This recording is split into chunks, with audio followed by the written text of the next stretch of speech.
오늘도 하나님의 은혜 가운데 여러분 충만하기를 주의 이름으로 축복합니다.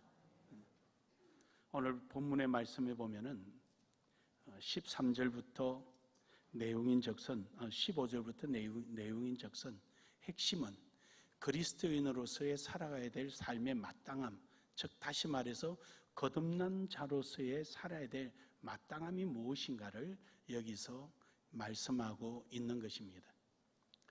그래서 오늘 여기 있는 이 말씀 속에 보면은 그리스도인으로서의 살아가는 삶이 뭘까? 사실 그리스도인이라는 것은 예수 그리스도가 우리 속에 있어서 그리스도인이기는 하지만 그리스도인으로서의 삶, 마땅한 삶이라고 표현을 확장해서 연장해서 생각을 하게 된다면은 그것은 그게 합당한 삶이 이루어져야 되는 것이죠. 그 결과가 사실은 열매가 되는 것입니다. 그래서 오늘 본문 말씀에 보면은 죄의 싹은 사망이요, 결국 이 세상에 속해 있는 사람의 나타나는 열매는 사망이라는 것입니다. 그래서 그로서 끝나는 거죠. 하지만 구원받은 자, 즉 그리스도인으로서의 살아가는 삶의 종말은 영생이라는 열매가 맺힌다는 겁니다. 그래서 이 열매라는 것은 다음을 약속이 되는 거지 그 열매가 끝나는 것이 아니거든요. 다음을 약속을 하는 거예요. 그래서 하나님께서 우리를 택하셔서 구분지어 놓으신 자리가 바로 영생의 자리고 우리가 영원히 생명을 이어가는 자리가 되는 거죠. 하지만 세상에 속한 자리는 사망으로서 모든 것이 끝나는 겁니다.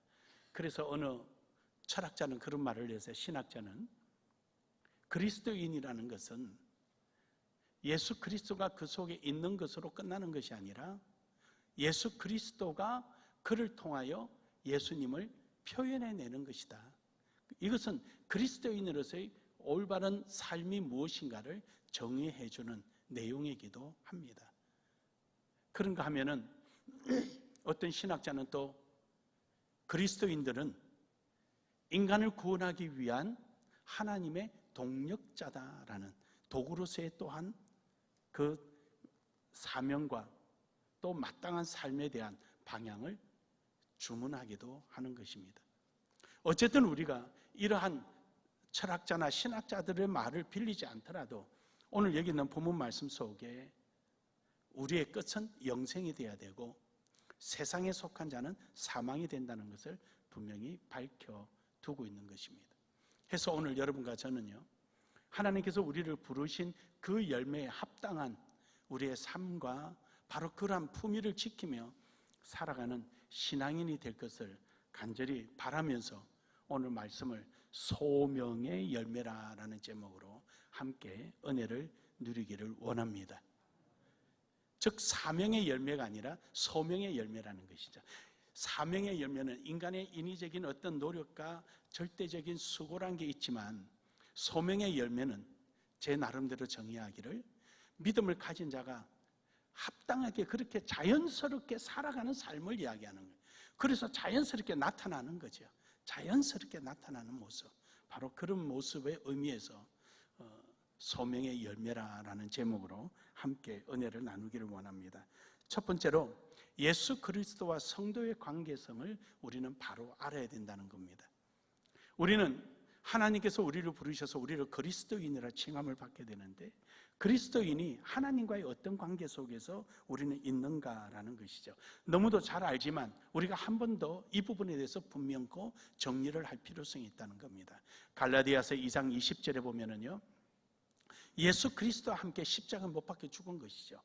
우리가 사는 것은 내가 사는 것이 아니라 내 안에 사는 예수 그리스도에 의하여 살아가는 것이죠. 그러니까 내가 사는 인간의 본능적인 자연인으로서 살아가는 것이 아니라 그저 그 생명에 붙들려서 살아가는 것이 아니라 그리스도께서 사시는 것이다. 그러니까 내 삶이란 자체가 내 지난날의 내 모습은 이미 다 끝나고 이제는 예수 그리스도가 사는 것이다. 이 말은 바꿔 말해서 예수 그리스도에 따라서 적극적인 삶을 살아간다는 것이죠. 그래서 이것을 우리는 믿는 믿음 안에서 사는 것이다, 그렇게 말을 하는 거예요. 결국 그리스도인은요, 믿음이라는 개체를 통해서 살아가는 거예요. 믿음이라는 연결고리가 없다면 우리의 삶은 아무런 의미가 없어요. 입술만 그냥 그리스도인 하는 것이지, 아무개 집사님, 아무개 장로님, 아무개 권사님 말만 하는 거예요. 그러나 그 속에 그리스도에 의해서 살아가는 삶이 없다면, 믿음이라는 연결고리가 없다면 우리는 아무런 의미가 없다는 것입니다. 로마서 6장 3절에도 보면은요, 무릇 그리스도 예수와 합하여 세례를 받은 우리는 그의 죽으심과 합하여 세례를 받은 줄을 알지 못하느냐. 결국 예수 그리스도의 십자가에 함께 못 박혀 죽었다는 것은 함께 세례를 받았다는 것입니다. 우리가 예수 그리스도의 십자가에 못 박혀 죽고 그 사실을 믿고 있다는 것이 이미 세례를 받은 거예요. 오늘 여기에 계신 여러분들은 다 그런 세례를 받은 그리스도인인 줄 믿습니다. 그래서 우리는 예수 그리스도와 함께 세례를 받고 함께 죽고 함께 살아나는 거예요.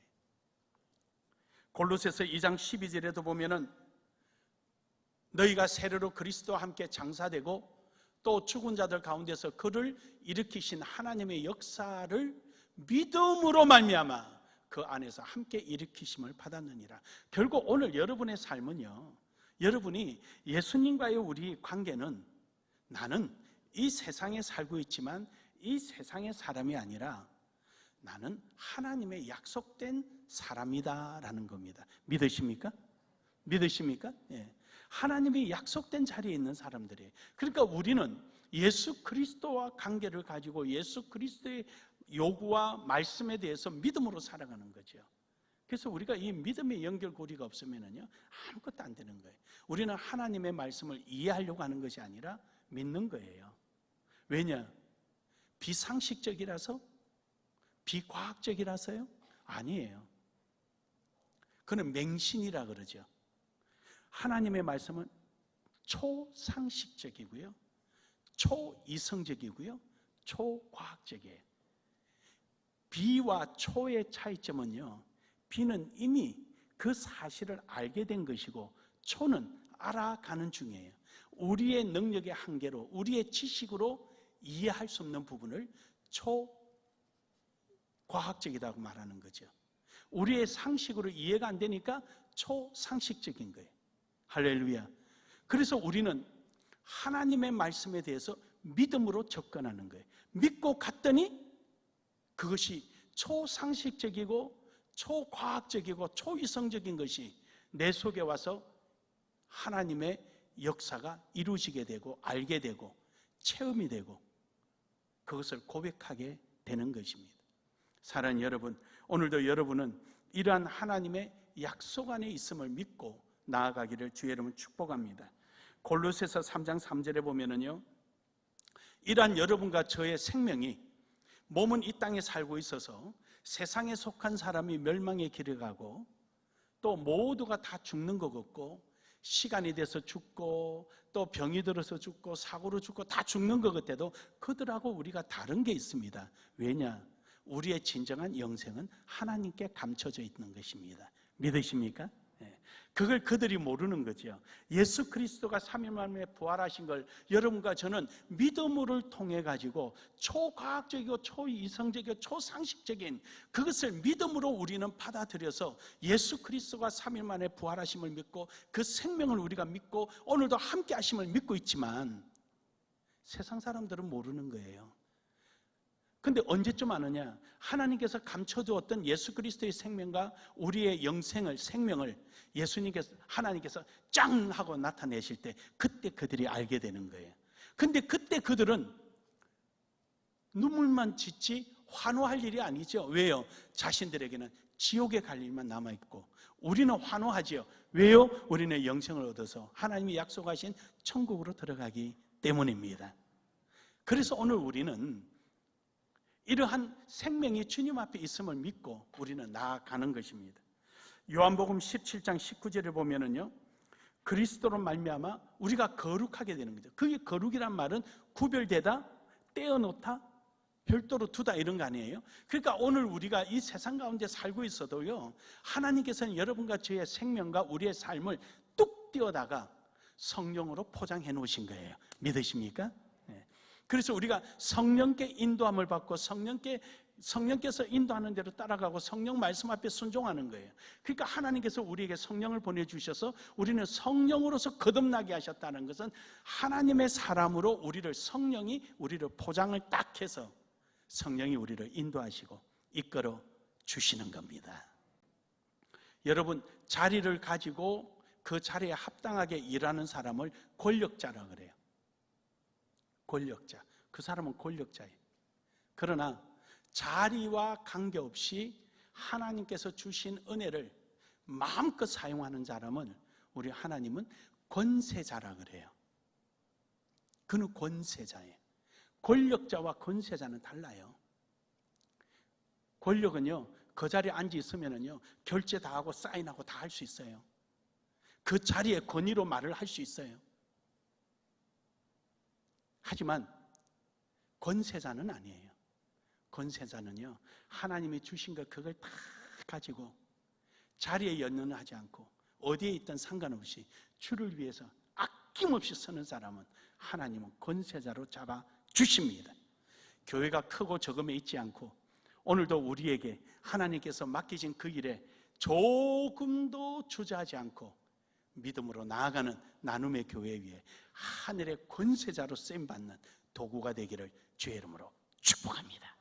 축복합니다. 로마서 8장 17절에 보면은요, 이러한 사람들을 하나님은 후사라 그러는 거, 후사, 상속자라 그러는 거죠. 그래서 오늘 여러분과 저는 마지막 때 하나님께서 우리에게 주시는 상급이 있고요, 상속이 있는 거예요. 지금은 없는 것 같아도요, 때가 되면 하나님 주시는 거예요. 여러분 다 상속자가 됨을 믿으시길 바랍니다. 그때도 제가 한번 예화를 저쪽 교회에 있을 때 했는데, 탈무드에 나오는 내용이에요. 어느 그 부자가 뒤늦게 이제 아들을 하나 봤어요. 그 아들을 봤는데 나이가 많아서 이제 죽게 생겼어요. 그 세상을 떠나게 되는데, 이대로 자기가 세상을 떠나면은 자기 아들의 후견인 청지기가 아들을 죽이고 나면은 상속받을 사람이 없으니까 청지기가 다 가져간단 말이에요. 그러니까 너무 그게 불안해서 고민하다가 깨를 하나 짜낸 거예요. 그래서 그 청지기한테 그래요. 너 이리 와라. 내가 이제 죽게 생겼는데 너가 내 아들을 학교 졸업할 때까지 잘 보살피고 섬기면은 내 재산을 너에게 다 주마. 어떻느냐? 이만큼 좋은 게 어디 있어요? 그래서 계약서를 썼어요. 아들도 쓰고 이제 삼자 대면에서 다 쓰고 아버지가 돌아가신 거예요. 그 재산이 이제 지금은 이렇게 떠 있지만 아들이 학교를 졸업하면 청지기가 다 가져가도 되는 거예요. 그러다 어느덧 아들이 학교를 졸업했어요. 졸업하고 나서 이제 이 청지기가 재산을 다 가져가고, 전에 주인이 살아계실 때 이래 약속했으니까 당신도 정인이니까 내가 이 재산을 가져간다. 그러나 당신이 앞으로 살아가야 하니까 이만큼을 떼어줄 테니까 이거 갖고 열심히 잘 살아라. 그런 거예요. 그러니까 이 아들이 밤새도록 생각해서 이해가 안 가는 거예요. 50%만 준대도 얼씨구 좋을 텐데 왜 이렇게 하셨을까 아버지가. 곰곰이 생각하다가 랍비를 찾아가세요. 랍비요, 이만큼 저만큼 해서 이렇게 됐습니다. 그러니까 랍비가 그 종을 데려와라, 청지기를 데려와라. 그 청지기가 오니까 청지기가 이 재산을 다 받아가도 좋다라는 증거가 뭐냐 그러니까 여기 계약서가 있습니다. 그렇지. 자, 그러면은 너가 청지기고 후견인인데 주인집 아들이 어릴 때는 너가 부모처럼 해초리 들 수 있고 가르치지만 이 아들이 크고 나면 어떻게 되지? 네가 주인이냐 아들이 주인이냐? 당연히 아들이 주인이죠. 너는 뭐냐? 종이죠. 그렇지. 그러면은 종이 가지고 있는 모든 재산은 누구 거냐? 주인 것이죠. 그럼 네가 가지고 있는 재산은 누구 거냐? 여기 아들 거라는 거야. 그러니까 꼼짝없이 재산을 아들에게 다 넘겨줘야 되는, 그래 아버지가 아들의 생명을 지키기 위해서 그런 묘안을 짜낸 거예요. 그래 여러분, 하나님께서는요 지금 우리 손에 잡힌 것 같고 아무것도 없는 것 같고 또 제대로 믿지 않는 사람들이 잘 사는 것처럼 보일지 모르지만 여러분, 때가 되면은 다 여러분 것입니다. 여러분 것입니다. 하나님께서 약속하신 것이 여러분은 천하보다 귀하다 했으니 여러분은 분명히 받을 상급이 이 천하보다 더 큰 것을 받을 줄로 믿습니다. 그러므로 여러분, 우리는 그리스도와 우리의 관계가 이러한 관계라는 사실입니다. 두 번째로는요, 그러한 우리에게 하나님이 주신 특권이 있어요. 이 특권을 사용하지 못하면 우리는 후회스러운 일이죠. 이 사회에 통념되는 이 법조계에서 떠도는 말이 있어요. 법 위에 잠자는 자는 결코 그 권리를 찾을 수가 없다라는 말이 있어요. 그래서 법의 권리를 찾으라고 그 힘든 재판 같은 경우에는 국선 변호사를 대주기도 하고 그렇게 합니다. 근데 우리는 이 세상이 주는 특권보다도 하나님 주신 특권이 훨씬 크다는 사실이에요. 오늘 여러분, 이러한 특권을 누리기를 주의 이름 축복합니다. 오늘 말씀 속에서도 보면은요, 마지막은 영생이라. 그러니까 그 과정은 우리가 모르지만 결국은 우리는 승리하게 되고 우리는 결국은 모든 것을 이기게 되는데, 이 과정에 이길 수 있는 길을 우리가 잃어버리고 모르고 알지 못해서 포기하고 살아가고 있지 않느냐 이거죠. 우리는 이러한 특권을 다시 한번 찾는 지혜로움이 있기를 주의 이름으로 축복합니다. 로마서 5장 1절에서 2절에 보면은요, 하나님과의 우리는 아주 긴밀한 관계를 가지고 있습니다. 그러므로 우리가 믿음으로 어렵다 하심을 받았으니 우리 주 예수 그리스도로 말미암아 하나님과 화평을 누리자. 또한 그로 말미암아 우리가 믿음으로 서 있는 이 은혜에 들어감을 얻었으며 하나님의 영광을 바라고 즐거워하느니라. 그렇습니다. 우리는 믿음이란 예수 그리스도로 말미암아, 믿음으로 말미암아 하나님과의 화평이 이루어졌어요. 여기서 이 말하는 화평이라는 거는요, 저 멀리인데 우리 원수 됐던 이제부터 만날 때 싸우지 말자 이런 사이가 아니에요. 하나님이 사시는 영역 속에 내가 들어간 거예요. 이것을 히브리서에서는 이렇게 표현을 해요. 우리가 하나님의 장막에 담대히 들어갈 권을 얻었다. 예수 그리스도께서 십자가에 못 박혀 돌아가실 때 대제사장만 들어갈 수 있는 성막, 지성소 안에 휘장이 위로부터 아래로 찢어져서 이제는 우리가 예수 그리스도의 이름으로 그 지성소에 들어갈 수 있는 권한을 가진 거예요. 할렐루야, 할렐루야. 이제 우리가 화평을 누린다는 것은 하나님의 영역 속에 내가 함께 활동할 수 있다는 거예요. 함께 있다는 거예요. 이게 얼마나 위대한 사실입니까? 다시 말해서 내가 행동하고 살아가는 발걸음 속에 하나님이 나와 동행하시고 나와 함께 하시고 나의 팔을 붙잡아 주시고 내가 어려우고 힘들 때마다 나의 능력이 되어주시는 이러한 하나님이 나와 함께 하신다는데 우리가 이 권한을 잃어버리면 안 되지 않습니까? 사랑하는 여러분, 이 특권을 누리기를 주의 이름으로 축복합니다.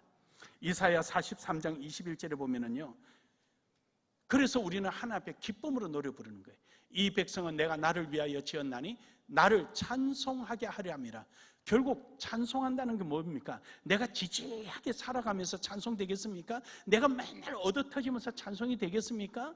내가 맨날 싸우는 데마다 져서 골골거리고 남의 밑에 깔고 앉아있는데 찬송 되겠습니까? 아니에요. 우리가 예수 그리스도의 이름으로 나아갈 때마다 하나님께서 우리에게 승리를 주시고 우리가 모든 하나님의 영광을 드러내며 하나님의 뜻을 밖으로 드러내는 바로 그 모습을 보고 하나님은 영광을 받으시고 찬양을 받으시는 점 믿으시기 바랍니다. 이것이 우리에게 주어진 하나님의 특권이에요. 디도서 2장 14절에서는요, 이것을 구속의 은혜라고 말합니다. 그가 우리를 대신하여 자신을 주심은 모든 불법에서 우리를 속량하시고 우리를 깨끗하게 하사 선한 일을 열심히 하는 자가 백성이 되게 하려 함이라. 선한 일을 열심히 하는 자가, 따라합시다. 하나님의 뜻을 열심히 하는 자가 되게 하려 함이라. 할렐루야. 그래요 여러분, 맨날 지지그리고 살아가는 게 아니에요. 하나님은 우리와 함께 하시고 하나님의 생활의 영역 속에 우리가 함께 있어서 함께 화평하게 돼서 하나님이 원하시는 일에 함께 동행함으로 말미암아 행하는 것마다 하나님의 영광을 받으시는 승리자의 삶을 살아가도록 하는 거예요. 이 삶이 있기를 주의 이름 축복합니다. 축복합니다. 우리 다른 거 없어요. 우리에게 주어진 특권인데 이 특권을 누리지 못하는 이유가 뭡니까? 반대되는 내용이겠죠. 그러나 여러분과 저는 성령이 인도하시는 대로 우리를 폭 쏴서 이끄시는 대로 순종하기를 주의 이름으로 축복합니다. 요한복음 14장 17절에 보면은요, 저는 진리의 영이라 세상은 능히 그를 받지 못하나니 이는 그를 보지도 못하고 알지도 못함이라. 그러나 너희는 그를 아나니 그는 너희와 함께 거하시며 또 너희 속에 계시겠음이니라. 할렐루야. 하나님의 영역 속에 들어서 화평을 이뤘다는 증거가 무엇입니까? 성령입니다. 성령입니다. 성령이 여러분과 함께 함으로 말미암아 여러분이 하나님의 영역 속에 있고 하나님과 화평함을 이루고 있다는 증거가 되는 것입니다. 그러므로 성령이 인도하는 대로 아멘하고 순종하고 따라가는 이런 삶이 있기를 주의 이름으로 축복합니다. 축복합니다. 성령이 내게서 요구하는데 내 자존심과 내 생각이 자꾸만 성령의 활동을 제한시키고 묶어버리고 그러면은 내가 힘들어요. 내가 딴 게 힘들어요. 내가 힘들어요. 정말로 믿음이 무엇이며 신앙이 무엇이며 말씀이 무엇인가, 우리가 그 속에서 내 자신이 하나님이 원하는 방법대로 순종하고 아멘하고 나아갈 때, 그때 다소 내 체면이 손상되고 다소 내 자존심이 상하는 것 같고 다소 내가 물질적으로나 내 생활 시간적으로 조금은 어려움을 겪는 것 같아도 결국은 승리하게 되는 것입니다. 그 속에는 기쁨이 있어요. 믿습니까? 그 속에는 기쁨이 있어요. 딴 데 없어요. 목회자도요, 편하고 싶을 때가 참 많아요. 그래도 하지 못하는 이유는 하나님이 나를 세우신 목적이 있는데, 새벽 설교에도 말씀드렸지만 우리 교회는 사람 세우는 데 목적을 둡니다. 어느 수준이 됐으면 이제 스스로 설 수 있는 기반이 돼야 되는 거예요. 스스로 설 수 있도록 한번 기회를 주는 거예요. 스스로 서지 못하면 거기 멈추는 거예요. 더 올라가지를 못하는 거예요. 여러분에게 제가 그릇을 비유로 했습니다. 똑같은 흙의 양이지만 그걸 잘 만들어서 많이 담을 수 있도록 점점 키우는 사람이 있고, 어떤 사람은 가다가 터지는 사람이 있고, 어떤 사람은 충분한 영양이 있는데 안에 함수율이 물이 얼마 없어가지고 아주 강팍해가지고 툭 찢어지는 사람이 있고, 각양각색의 사람이 있어요. 나는 우리 나눔의 교회가 초신자부터 시작해서 점점 커서 정말로 한국 교회에 한 모델로 나설 만한 성장된 모습들이 다 되기를 주의 이름으로 축복합니다. 축복합니다. 그거 못하면 거기서 끊어지는 거예요. 딱 거기까지. 더 이상 크지 못해. 사랑하는 여러분, 오늘 여러분과 저의 삶 속에 하나님의 역사가 있기를 주의 이름으로 축복합니다.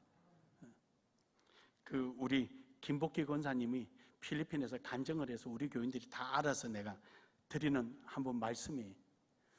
우리 이장로님이 내 뜻에 한번 반하는 행동을 했어요. 이 교회 짓고 나서 입당할 때. 그래서 제가 자동차 키까지 다 갖다 줬어요. 목사 하나 불러서 목회해라. 나는 떠난다. 여기서 우리 이별하자.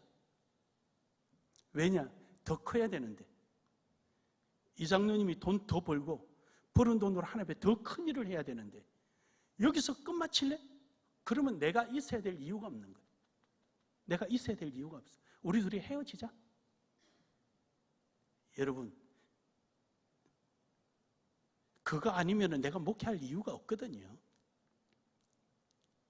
우리 장로님이 있는 자리에서 좀 죄송하지만 우리 김복기 권사님은 이미 간증을 해버렸기 때문에 하는 얘기. 여기서 우리 헤어지자. 그래서 장로님과 권사님이 잘못 생각했습니다. 이제 다시는 안 그러겠습니다. 앞으로 목사님 지도에 따르겠습니다. 해서 우리가 여기 입당했어요. 그래서 내가 그 일을 하면서 하나 후회되는 게 딱 하나가 있어요. 다음부터는 자동차 키는 절대 주지 말아야 되겠다. 다시 받으려니까 얼마나 손이 부끄러운지. 그거 그냥 책상 위에 놓고 가면 되는데 굳이 내 손에 쥐어주는 바람에. 그래 여러분, 각자가 커야 될 힘이 있는 거예요. 잘해야 될 때가 있어요. 그 턱은 넘지 못하면 그는 그 사람의 그까지예요. 근데 분명한 것은 여러분 담임 목사 따라오면은요 괜찮습니다. 후회 없습니다. 지금은 그 고비 넘지 못하면 나는 여러분요 죄송합니다. 교만하게 들리지 몰라도 여러분 머리부터 발끝까지 머릿속에 스크린 다 하고 있습니다. 이 사람이 이렇게 성장하면 하나님 앞에 영광 되겠구나. 이 사람이 이렇게 크면 좋겠구나. 이 사람이 이렇게 하면 좋겠구나. 이 사람은 사람 관리를 잘하니까 포용력을 가지고 이해하고 받아줄 수 있는 모습이만 되면은 이 사람은 최고겠구나. 다 있어요, 그게. 그래서 그 부족한 부분을 메꿔주는데 그걸 못 넘어가면 거기서 그까지만 쓰임받는 거예요. 사랑하는 여러분, 하나님 앞에 멋지게 쓰임받기를 주의 이름으로 축복합니다. 성령이 인도하는 대로 쓰임받기를 주의 이름으로 축복합니다. 요한복음 5장 24절에 보면은요, 우리는 다시는 죄로 돌아가지 않습니다. 형벌 받을 자리로 가지 않습니다. 우리 앞에 있는 거는요, 꽃길만 있는 것입니다. 믿으십니까?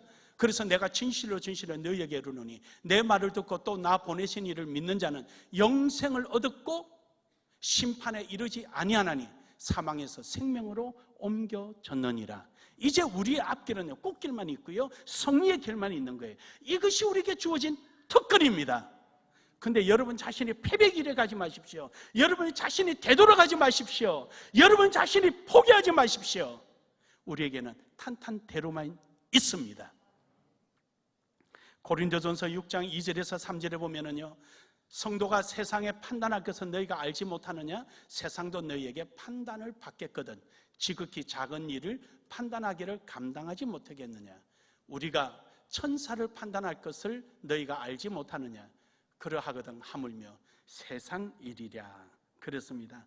여러분과 저는 이 세상을 판단할 수 있고 옳고 그름을 판단할 수 있고 그런 것은 우리가 가지 않고 옳은 것은 취하고 할 수 있는 권세를 하나님 우리에게 주신 거예요. 성도란 지위 때문에 주어진 것이 아니라 하나님과 화평해지고 하나님 안에 있으니까 성령으로 인도받고 가니까 하나님께서 그 권세를 주신 겁니다. 아무에게나 있는 것이 아니에요. 그러므로 여러분, 하나님의 권세 안에 있기를 주의 이름 축복합니다. 누가복음 10장 19절에 보면은요, 원수를 제어할 수 있는 능력도 주셨습니다. 내가 너희에게 뱀과 청가를 밟으며 원수의 모든 능력을 제어할 권능을 주었으니 너희를 해칠 자가 결코 없느니라.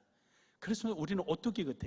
죽어도 살겠고 산자는 영원히 죽지 않고 넘어뜨리면 일어나고 없어진 것 같으나 다시 나타나고 무덤 속에까지 집어넣어놓고 꽝꽝 묶어놔도 살아서 나오고. 할렐루야. 그게 우리예요. 그래서 저는 요즘 와서는 늘 하는 말이 그거예요. 교회를 못 지라려고 하는 사람은 죽는 것만 받지 부활한 것을 몰라서 그렇다고. 우리는 부활합니다. 살아납니다. 아무리 교회를 핍박해도 교회는 오늘까지 함께 합니다. 믿으십니까? 절대 우리는 포기하지 않고 믿음으로 나아갈 때 승리하게 되는 것입니다. 마지막 세 번째로는 이러한 권력이 있고 권세가 있고 특혜가 있는 것처럼 우리에게도 의무가 있다라는 사실입니다. 야고보서 4장 7절에 보면은요, 마귀를 대적해야 합니다. 거기에서 포기하지 말고 우리는 나아가야 합니다. 그럴 때 하나님께서 역사하시고 인도해 주시는 거예요. 마태복음 5장 16절에 보면은요, 이같이 너희 빛이 사람 앞에 비치게 하며 그들로 너희의 착한 행실을 보고 하늘에 계신 너희 아버지께서 영광을 돌리게 하라. 그렇습니다. 오늘 여러분과 제 삶은 아까도 말씀드렸지만 어느 신학자 말처럼 철학자 말처럼 우리 안에 예수 그리스도가 있는 것만으로 그리스도인이 아니라 우리의 삶을 통하여 그리스도를 표현하고 나타내야 된다는 것이죠. 이것이 바로 우리가 가지는 성도다운 모습이에요. 고린도전서 10장 31절에 보면은 그런즉 너희가 먹든지 마시든지 무엇을 하든지 다 하나님의 영광을 위하여 하라. 그럼요, 우리의 삶은 하나님의 영광을 위해서 이루어지는 거예요. 요한계시록 2장 10절에 보면은요, 우리는 주의 영광을 위해서 살아가는 거예요. 우리 앞에 어떤 시험이 오고 어려움이 오고 문제가 올지라도 우리는 그 충성을 다하며 가는 거예요. 마지막에 판단은 우리 하나님이 하십니다. 저는 분명히 우리 나눔의 교회는 하나님께서 다 칭찬하시리라 믿습니다.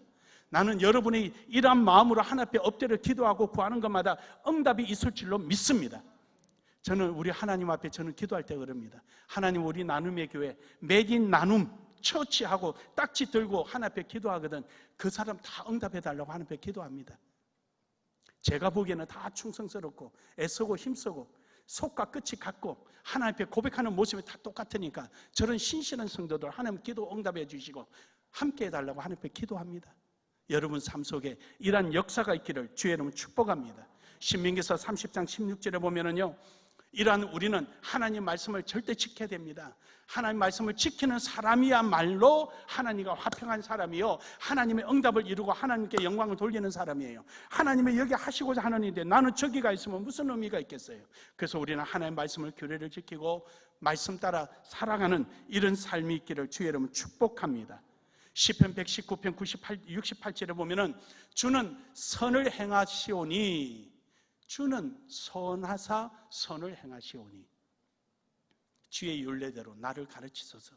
결국 우리는 하나님의 뜻대로 가는 그게 선이고 그게 하나님의 영광이 되는 것입니다. 이것을 우리는 사도행전 1장 8절에 보면은 너희는 나가 모든 족속들에게 복음을 전파해서 내 정인이 되라는 거예요. 예루살렘과 사마리아 땅까지 이르러 그들 다 복음을 전파시켜서 제자를 삼고 그 제자 삼는 그 과정 속에 내 정인이 되라는 거예요. 그래요, 여러분. 여러분의 삶과 제 삶을 통해서 우리 속에 계신 예수 그리스도를 드러내고 밝히는 그 일에 여러분과 제가 최선을 다하는 것입니다. 결론적으로 여러분, 오늘 여러분과 저는요, 주만 바라보는 것입니다. 히브리서 12장 2절에 보면은요, 우리는 온전케 하시니, 믿음의 주여 또 온전케 하시느니, 믿음의 주, 우리 믿음의 대상은 예수 그리스도예요. 딴 데 믿을 데가 없어요. 그리고 온전케 하시느니, 우리의 삶에 대해서 분명하게 평가하셔서 옳고 그름을 인정해 주시느니, 바로 그 예수 그리스도를 바라보자라는 것은 그분의 판단을 구하는 자세예요. 그분이 우리에게 모든 걸 주시고서 믿고 바라보는 거예요. 안 주면 딴 데 가야지, 인정 안 해주면 이렇게 해야지, 내 뜻에 맞지 않으면 저렇게 해야지 라는 생각이 아니라 오직 예수 그리스도만 바라보는 거예요. 그럴 때 그는 그 안에 있는 기쁨을 위하여 십자가를 참으사 부끄러움을 개의치 아니하시더니 하나님 보좌 우편에 앉으셨느니라. 결국 심판자로서 우리를 심판하신다는 거예요. 우리 우주 예수 그리스도를 바라보기를 주의 이름으로 축복합니다. 축복합니다. 여러분의 이러한 삶만 이루어진다면 이 세상에 뭐가 오더라도 아무 상관없습니다. 왜냐? 여러분은 이미 승리한 자이기 때문입니다. 여러분의 소명의 열매가 귀한 영생으로, 그리고 보람 있는 하나님의 축복으로 여러분에게 안겨지기를 축복합니다. 축복합니다.